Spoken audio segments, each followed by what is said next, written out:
your experience compared to my experience could be two completely different things. And a part of that's also what we put into it, but also the leadership that we have over us and the people around us.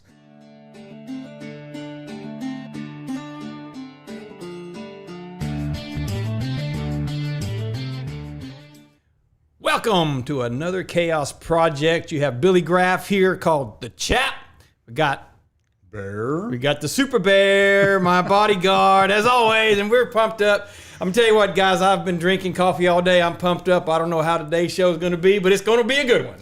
So I'm excited. And we had so much fun with retired Sergeant Major Chris that we've invited him back. Welcome, Chris. I thought it was Christopher. What happened? Did you change my name? Christopher. I was gonna be more respectful. So. Okay, Christopher. I like that. What do you think? I think my mother likes it when you call me Christopher. Okay, well, yeah, so I'm we're pleased to have with us today Christopher. I'm not calling you that. That's all good. That was just for him. Well, it's great to have you back.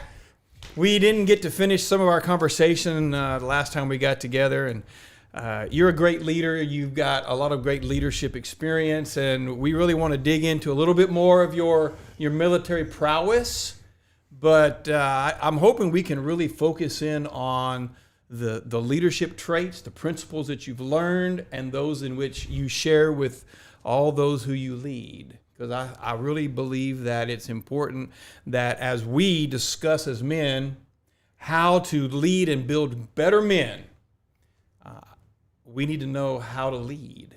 And I know you've learned a lot about that, so I'm excited about the conversation. What do you think, Bear? Absolutely. I think last time we left off, you had just gotten to the IG's office. I think you were a Sergeant First Class Master Sergeant at the time, E78. For all you civilians out there, he had a lot of stripes and a lot of chevrons. So, Chris, go ahead and take it away, brother. So yeah, I think when we left off, we talked a little bit about me being in the Inspector General's office for the state of Michigan, or the Michigan National Guard, which covers both Army and Air. And basically what happened was I was an E7, and we actually had to board for the position. So part of the Inspector General qualifications are you have to be exemplary throughout your whole entire time in the military.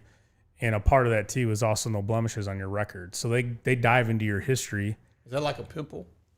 Yeah, something like that. Okay. Man, it was that stringent? Yes, it was. It took about a month, I think, for them to get my packet back when they sent it forward to the TIGs, or I should say the Department of the Army Inspector General's office. Their staff goes through it, and then the TIG himself, the Inspector General of the Army, actually approves it. So that took about a month to get that back. And then, of course, with that, the position was for a Master Sergeant. So being I was E7, I was on the list.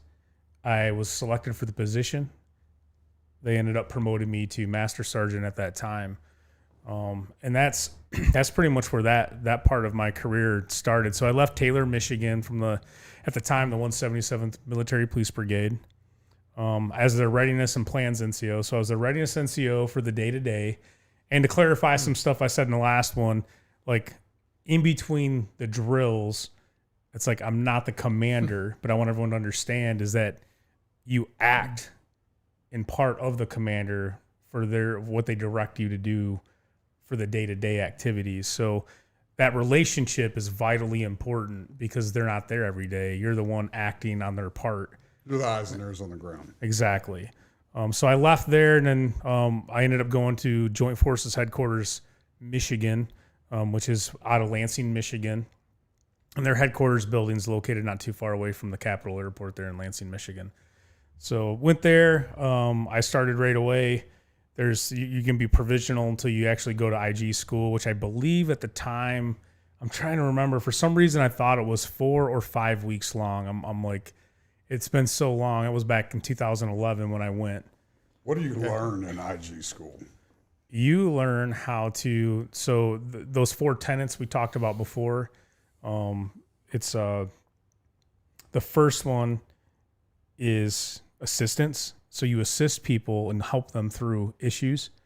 So it's like when I want to call you and I say, I don't want to make a complaint against somebody, I need help to figure something out. That's called the assistance. Then you have inspection. So the inspector, you are the lead inspector for anything inspection programs within the Army. Then you have teach and train. So this function of it is, obviously you get someone that calls the inspector general's office or they're doing something wrong when you do an inspection. You teach and train them how to do it appropriately or the right way to do things. So that you teach and train them through policy, regulation, processes, procedures, all those things that are in place.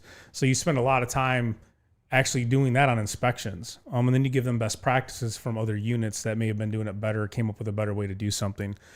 And then you have the last one, or not really the last one, but the investigation piece.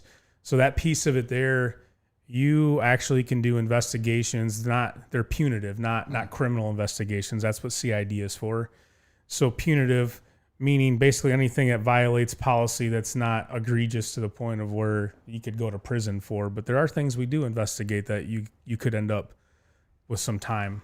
So just to give us some examples of the type of stuff that you did, and just inquiring minds want to know, what type of stuff did you investigate? And what were some of the craziest things that you've seen being an IG and an investigator in the Army? I'll give you the very first one was a whistleblower reprisal case. And I didn't investigate. It was my first week in the office, and we had an individual come into the office and drop off, I think it was 3 or 4 different like boxes, like, you know, like when you get paper, boxed up paper, it's about 2,000 sheets of paper, right. Yeah, full of files. And it basically came from overseas when they were on a deployment. And the individual made an allegation against a general officer. So when they are colonel promotable or above, we cannot investigate that. Like the local office cannot. That goes up to Department of the Army Inspector General's office and the staff office. They send people out to investigate it. But colonels and below, though, we that's where we would get into the whistleblower reprisal piece of those investigations, and then any directed investigations. The commander that you report to wants you to investigate. So 9 times out of 10 is what would happen is you would get something would come into the office. You would notify the commander, hey, we have this allegation. And we would make a recommendation based on a number of things to determine, should we investigate this or should we give it to the command to investigate? Now, before we did that, we'd have to go to the commander and go, hey, we have this allegation that came in. We recommend that either we push it down to the command and they bring on an inspector or basically an investigator. So they would tag another officer from another organization to come over and investigate. right. They would do up the report. They would do the investigation. They would do the report up, and then they would bring it back to us, being it came to our office, and we would have to go through it and dissect it to make sure that they didn't miss any evidence, and to make sure that they did it appropriately in accordance with the regulations that we have for how we conduct and actually do the investigation reports. So we had quite a few of those come through the office. And then I would say probably, I wouldn't say that there's like anything really crazy. We had a couple different ones where we had someone that allegedly like brandished a weapon on somebody. You investigate, like Allegedly. No. I mean, it was just Allegedly. well, and that was it. That's when it comes down to, okay, at the time, the tag at the time authorized us to do concealed carry. Because at the time, between 2011 and 2013, depending on what armories you were at, you got to remember, we have armories all over the state of Michigan. At the time, I believe there was somewhere between 50 and 52 armories at the time that we had. Wow. And they're located in either, they can be in a rural area or it could be in a metropolitan area. And when you get threats, and obviously you look at the war we were dealing with at the time, And well, I had an armory, Taylor, Michigan. We were within 10 miles of the most populate, like outside of the Middle East, the most populated Middle Eastern people in the United States, right? So not to say that they're bad, but obviously you have bad actors, right? Just like we do with our own race, with our own country, we have bad actors, right? I mean, look at KKK, look at the Black Panthers. You look at those type of organizations that can cause issues. The same thing with those overseas. Well, at the time we were targets, right? So we would receive threats on those armories, and the tag at the time authorized us that if we had our CPL, our concealed pistol license, that we would be authorized to carry to protect ourselves. And we had a few different crazy experiences at some of the armories to where I felt comfortable, and I felt very relieved that our tag at the time was very respectful of our Second Amendment rights. And I was glad to have that weapon system on me. Never had to use it, but it was just one of those, that if you had to protect yourself, you had means and a way to do that. Not just you, but also the people in the armory. So yeah, stuff like that would happen. Sometimes you would do an inspection that could lead into investigation. Some of the oddball ones that we would get would be we had an individual that was deployed and a spouse that was in another country, and they had been separated for a long period of time. Well, that spouse was making over $100,000 a year, and part of the spousal support, and I can't remember the name of the regulation at the time, they could actually require you, because you were getting a housing allowance, to have to pay that to your spouse, that difference, right? I'm very familiar with that. But when you go through the regulation, if your spouse makes more than you do, which in this case she was making, I think, almost $40,000 more than the service member, the commander at that time could say, no, he's not going to pay you. So there's certain parameters you had to follow. So you'd have odd stuff like that would come in. We would have, I'll give you one from another state. So some of the stuff that you hear, right? I didn't investigate this, but it's one of those really crazy ones. So there was a state in the South that they had a prostitution ring going on with all the senior individuals. That also included a tag, which is the adjutant general of that state, and it was with lower enlisted females. And it finally came out, and it got investigated. They removed all the heads of those different chiefs and the tag, and the governor can appoint someone in the tag's position. So at the time, I believe he was a major, but he mentored him when he was younger, growing up, so he knew him since he was a kid and what type of person he was. And he ended up appointing a major as a 2-star general, I believe. I think it was a 1-star or 2-star general at the time. Wow. And so only in that state, that individual could wear the rank of what the tag was. But whenever he left the state, he had to wear his rank of major, because that's what was recognized for outside of the state for the federal side. So it's like those kinds of things, it leads to that. And it's insane to actually think that kind of stuff was happening.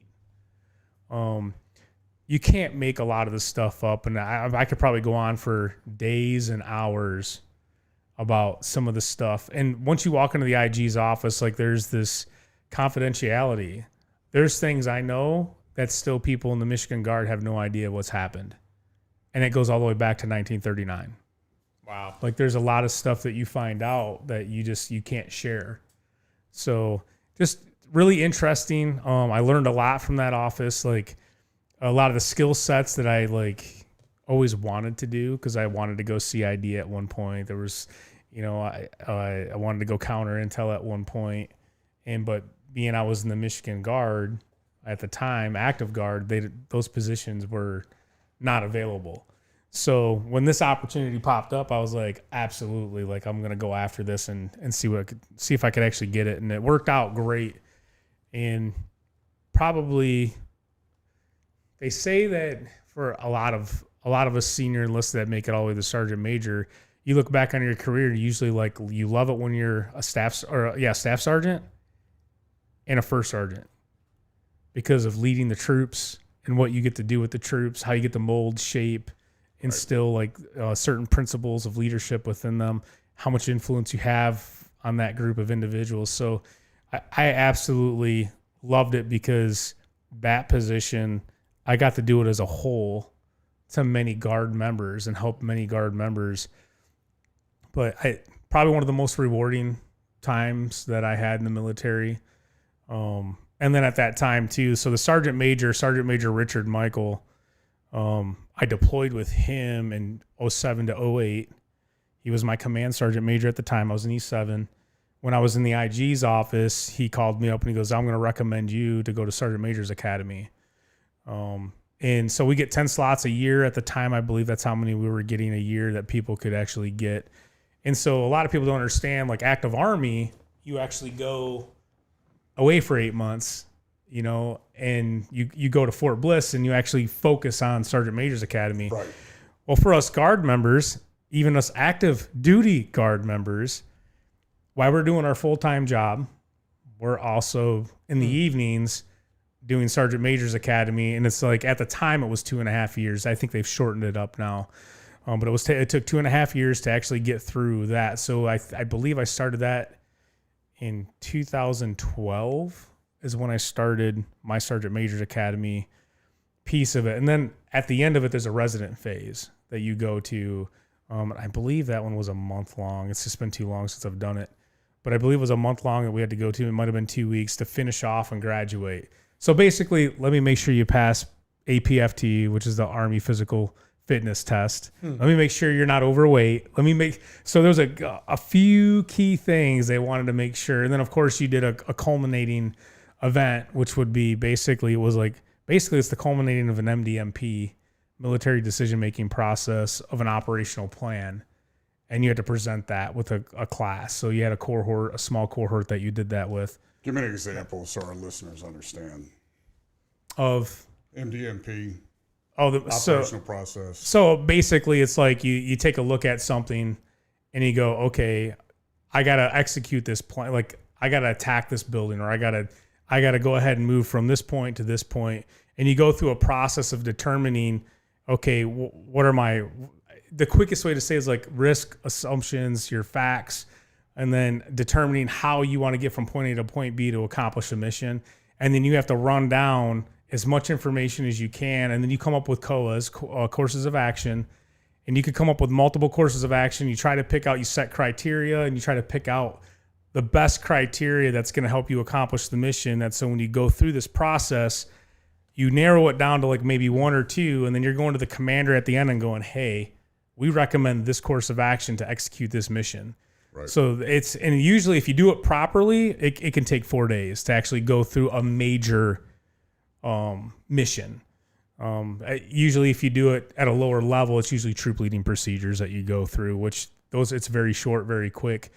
But MDMP, if you do it properly, it's for large missions. Like we're talking like battalion, brigade, and division size missions that you typically go through that process.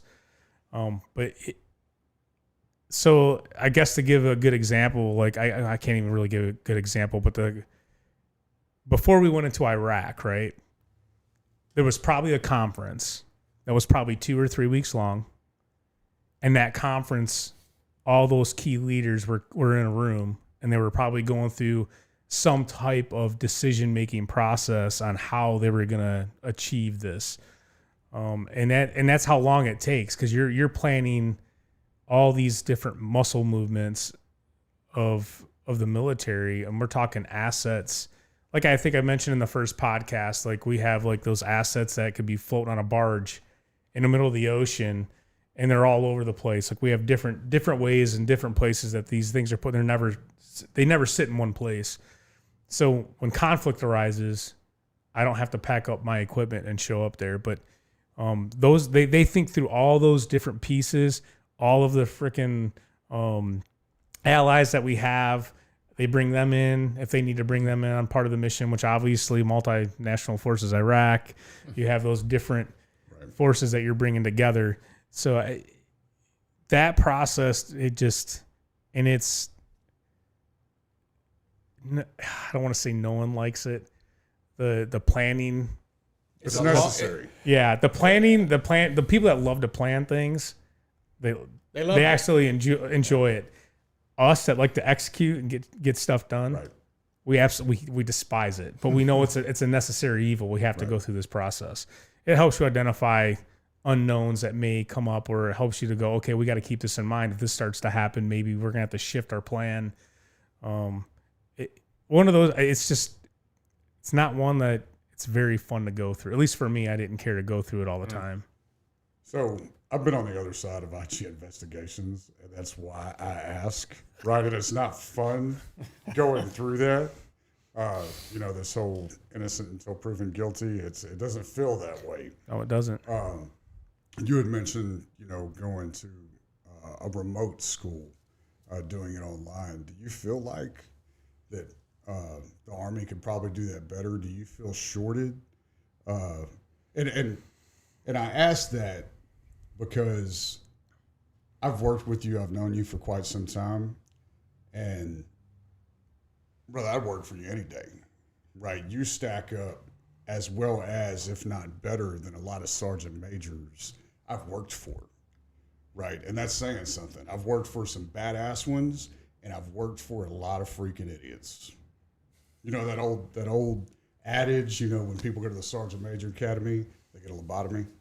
Right? I know you heard that. You look good for lobotomy. I appreciate that, brother. Thank you very much. I think it depends on the person.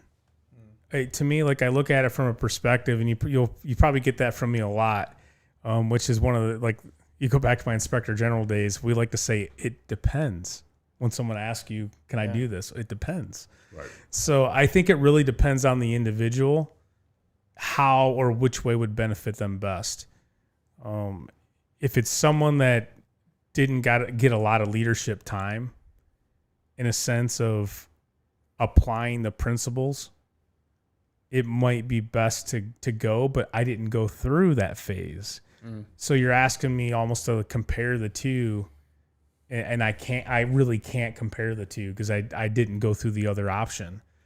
But I can absolutely tell you, like, I think there's ones that have gone to that option. Some feel like it was a waste. Others, they benefited from it. But I think it also kind of goes back into what you put into it is what you're going to get out of it. Absolutely. It's like everything else. Mm-hmm. Absolutely. If you want to get a lot out of something, you got to put a lot in it. Yeah, and it's got to be positive energy. Right. If it's not positive energy, you're not going to get anything. You're not going to get anything out of it. Right. You're just going to look at it in a negative light. And that was for the Sergeant Major's Academy. For the Inspector General side of the house, Fort Belvoir is where you go for Inspector General school, but it's or their course. And then I also went to the Air Force Inspector General course in Lansdale, Virginia. I think that was a 2-week course I had to go to. I think it's called from what I recall, it was the Air Force Installation course or something like that. But they both handle that function within their force differently. Right. So it's pretty interesting that they do it 2 different ways. But because we had Army and Air assets as a guard organization in the state of Michigan, that head IG office oversaw both. Nice. So is that where you ended your career, in the IG's office as a sergeant major? No. So leaving the IG's office at the time, so you can only do 36 months in the Inspector General's office. You can get a 12-month waiver to do 48 months, which at the time we were considering. But at that time, the 210th Military Police Battalion, which is a subordinate organization of the 177th Military Police Brigade out of Taylor, was chomping at the bit to get me to come down there and take over as the battalion ops person. So I ended up leaving there, going to battalion operations with the 210th. And I was probably there, oh man, maybe 4 or 5 months. I think I was selected to become a first sergeant. So this is how it works in the Guard. It's a little bit, if you're active duty National Guard, you have to get a command waiver in order to be in a command position. So a first sergeant or a commander or a sergeant major position, you have to get a command leadership waiver. Why is that? Because during the work week, your active Guard position, your full-time job, may not be in the same organization as the unit that would actually get deployed and go down range. So you have to get this waiver by the command to be able to do that. So at the time, I was the battalion operations. It would just so happen to be that they wanted me to be the 1776 Military Police Company's first sergeant, which was in the same building as me being a battalion operations person. It was actually right next door to us. So it worked out really well because then I could oversee both and do both at the same time. So with that waiver, I want you to think about this. At the time, I was in Sergeant Major's Academy. In the evenings, what was I doing? I was doing Sergeant Major's Academy. I am a battalion operations full-time person, and then I'm also the first sergeant for the 1776 Military Police Company, Renegades. You weren't doing much. Sound like a pretty easy thing to me. So that it's one of those things that people are like, I don't know how you did it, and I'm like, I just did it. It wasn't. I saw it coming, and I'm like, I'm almost done with Sergeant Major's Academy. I'm probably, I think I had about a year left, or maybe a little less than a year left, and I was like, I'm just gonna suck this up, man. I'm gonna get through this. Like, it's just, we'll get it's like they say, no easy day, but right. I just focused on getting what I need to get done. And my wife and my kids could probably tell you that on the family side of things, I was a space cadet. I couldn't completely be there all the time. But I don't even like to think about having to do that ever again. No doubt. And then you're trying to stay in shape and all that good stuff. But I would say being a first sergeant was very rewarding. So when I was the 210th ops guy, we had also the state QRF mission, which is the quick reaction force for the state of Michigan. So if we had an incident, we would activate one of our companies to actually go out and be a response, and they would join up with state, federal, local law enforcement and non-government agencies to deal with that type of stuff. And we did train ups for it. So in addition to, at the time, right, you think about it, the National Guard became an operational force from 2005 until this stuff finally ended. So on top of our 1 weekend a month, 2 weeks in the summer, they ended up adding on that we could do an additional, I think it was like 18 more mutas, which is basically half days, but that's what they call them. So 9 or 10 more total days of training just for deployment purposes. Oh, and then by the way, you're the QRF, so here's a couple more days that you guys get to do. So basically, it was a drain on our part-time force because they have families and they have a civilian job. And those civilian jobs, man, they can't fire you, but it got really bad for a lot of the individuals that had to deal with that. And that was a big talk that we had in reference to readiness of the force, because you would have people that would not re-enlist. They would leave. They'd be like, nope, I'm not staying for this. I can't do this no more. So I'm doing that. So you learn a lot, and you're coordinating a lot with those agencies. And I would have to say communication was key during that time frame.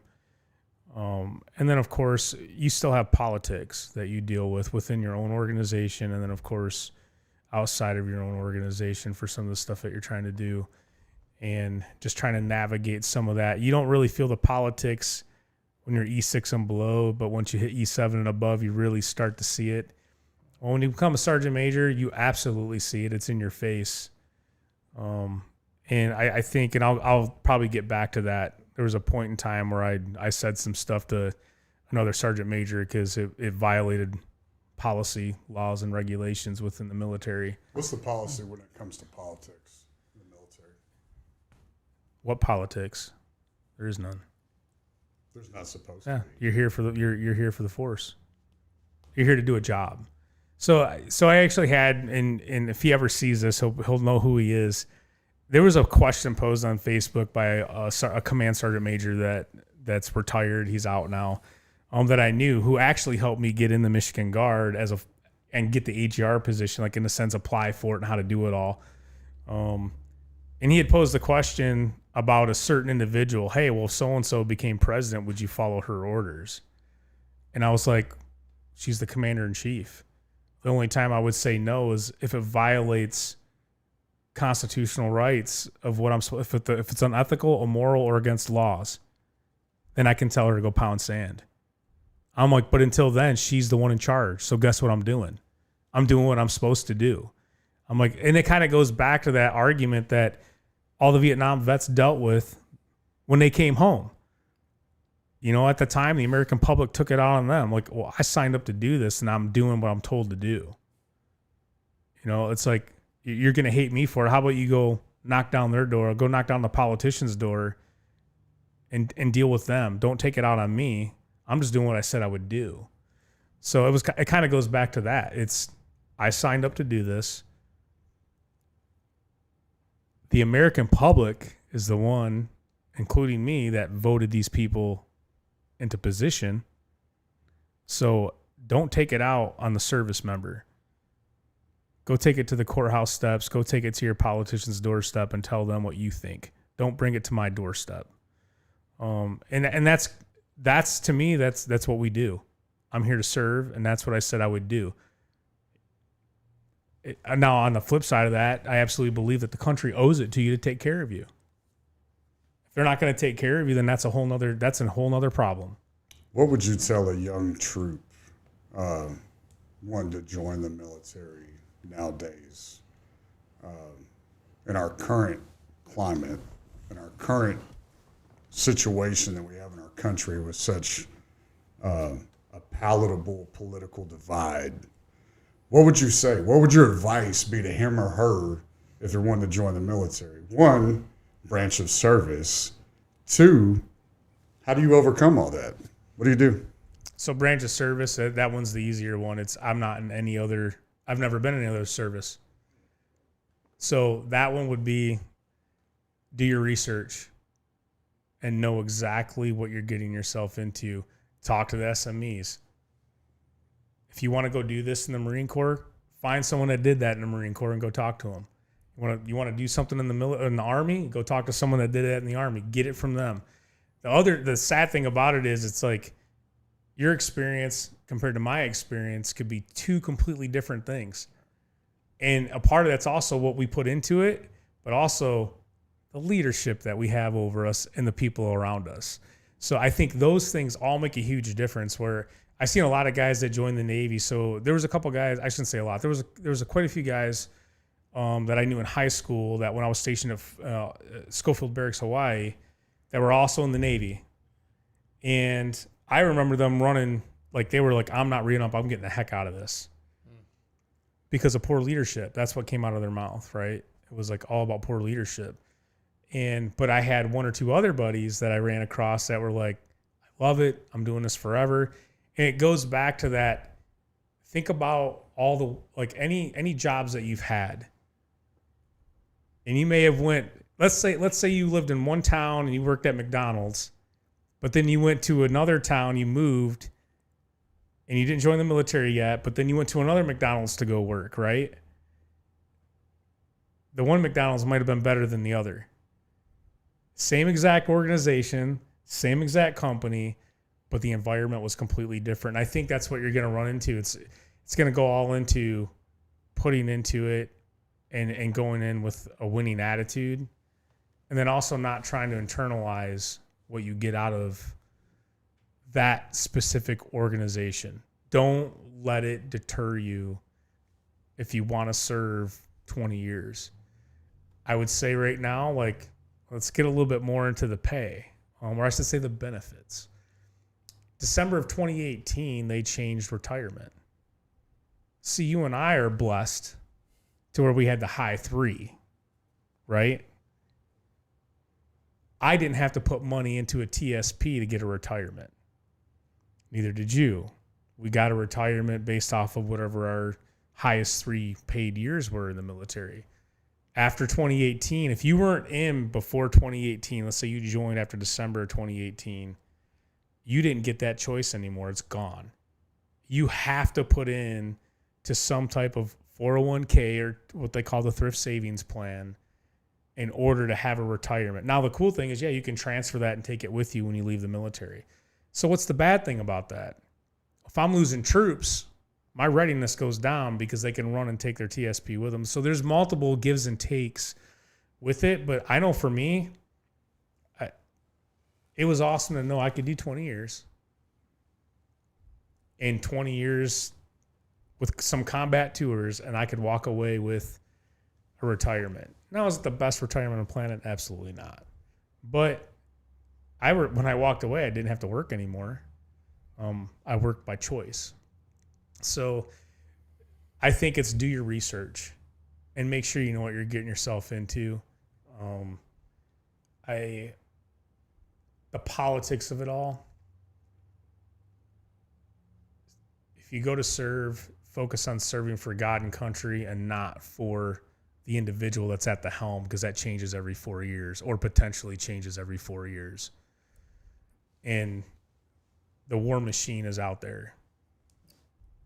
I don't think that individual is going to make a difference in reference to what we're doing unless you have someone that's willing to go against the grain. And that is such a personal decision. The recommendations, I know for my son, I told him, for me, I don't expect you to join. You got to do what's better for Chris. Not for your dad. Like I don't expect you to join because I did. I told my son I'd break his legs if he joined. Well, there you go, man. There you go. And that right there alone, like, and that goes too probably to some experience, if I'm not mistaken, right, brother? Absolutely. Right. And that's what sucks, because leadership can make or break how troops act. They can absolutely destroy a culture